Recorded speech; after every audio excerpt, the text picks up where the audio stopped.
Today I'm going to show you how to use desktop tools to make an awesome sticker for the PixCut S1. So let's get cracking.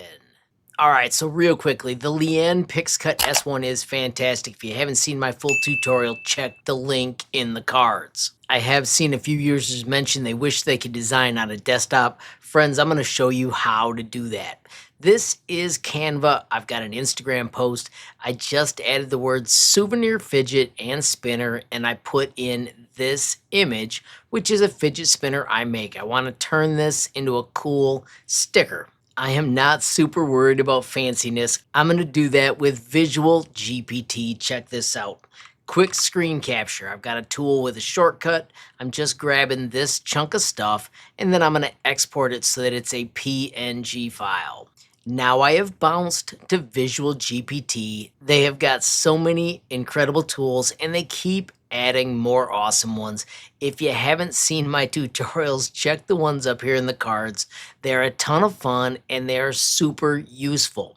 Now today I want to make an image, so I'm going to go to the AI image editor. I am going to grab that little starter picture that I had a moment ago. Notice it is right here. I want my basic image to be turned into a fun, colorful sticker design. I need the fidget to stay accurate, as it is a real part that will get sold. I want the fonts to pop. I mentioned that colorful and 3D effects are great. I do want the design to be in color. And then finally, I want it to have a white background. Notice I had it misspelled. There are lots of options we can work with. We've got Nano Banana 2 Pro, Nano Banana, Ideogram 4, which is brand new. I have not tried it yet. I do like GPT Image 2. I'm also going to double check the settings. I'm going to make this 9x16 because we end up sending these to a phone, so that format will be nice. I only want one image, 1K, medium, and it's going to cost me 6 credits to generate. When you hit generate, you can see that I have already made one. So this is what's fun. Yeah, I'm burning a few extra credits, but I get to see how they turn out differently. Quite often, I just move to another tab while I wait for this to finish. And there is our cool project. You can see right here I did 1:1, so we have a square image. This one is the one that was 16:9. Both work fine. So now here's where we have to get it to the app. I'm going to hit download, and I use Dropbox to share between my phones. Once again, this is on a phone. I'm going to call this Fidget Sticker 2, just so you can see that I did save it when I show you the steps to get it to the PixCut S1. Click save, and we are done on the PC. Okay, so we have moved to the phone. This is Dropbox where I've got my photos. Of course, I want to save this one so we can use it. I simply click on it, use the dots, and I'm saving it as an image to my phone. It's always good to double check. There's my image. You can see I've done this a couple times. And now we can finally end photo. I'm going to skip this. We're going to start a brand new 4x7 canvas, create new. And then I want to upload that image. It's not on the screen, so I'm going to hit upload. There it is in my recents. I am going to use this one. I do want to use AI to remove the background. I'm going to use it directly. I can now scale it to fill the area as well as it can.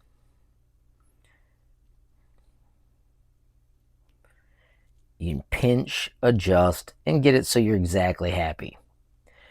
So this is my fidget spinner sticker. Of course, I don't want to waste the other space, so let's upload a couple more. I'm going to grab my little HLModTech sticker.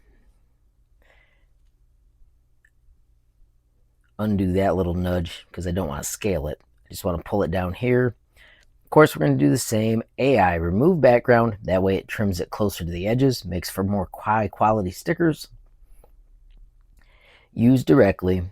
And then I'm going to copy to make several of these. Make another copy. Scale and squeeze to fill them in there. And with all my parts, let's arrange it. One-click layout. Just going to hit got it. Too many elements, so it doesn't quite fit. I'm going to just make these a little smaller. And let's do it again. Got it. Bang. Now it all fits, and we can simply hit make it. Now, of course, if you've never used your printer, you will need to check out the video I created earlier. As you can see, mine is connecting. And this is a glimpse of what it looks like when it prints. This process takes about 2 minutes, but I sped it up with video editing. Bang! Sticker in just a few minutes. And of course, don't forget, you can buy these souvenir fidgets at Doondogs or find them on Mount Pisgah. How cool is that? So let's wrap up quickly. Obviously, loving the PixCut S1. If you haven't seen the original tutorial of how to set it up, that is in the link up above. Of course, you can also check the links in the description. The app that comes with it is super slick. You can do all this from your phone, but I like working from my desktop, and I love today where I could do a basic Canva image and then use Visual GPT to turn it into an amazing sticker. If you haven't used Visual GPT yet, don't forget you can check those tutorials up above to get a great start with it. I do quickly want to say thank you to everybody that supports me via YouTube memberships. Don't forget there are 3 levels of support starting as low as $5 a month. With any level of support, you get early access to videos. Make sure you also pay attention for those members only posts. A massive shout out as well to everybody that supports me via Patreon. Love how that group is growing. We're way past 500 members. It has a fantastic free messaging area where you can ask questions, post designs, gain skills. Of course, you can learn more with the bit.ly up above or the link in the description. Finally, friends, I want to thank you for watching. Don't forget, every time you like, hype, share a video, add a comment down below, or click subscribe. You're helping HLModTech get just a little bigger, which absolutely makes my day. Friends, have a glorious day, and keep tinkering.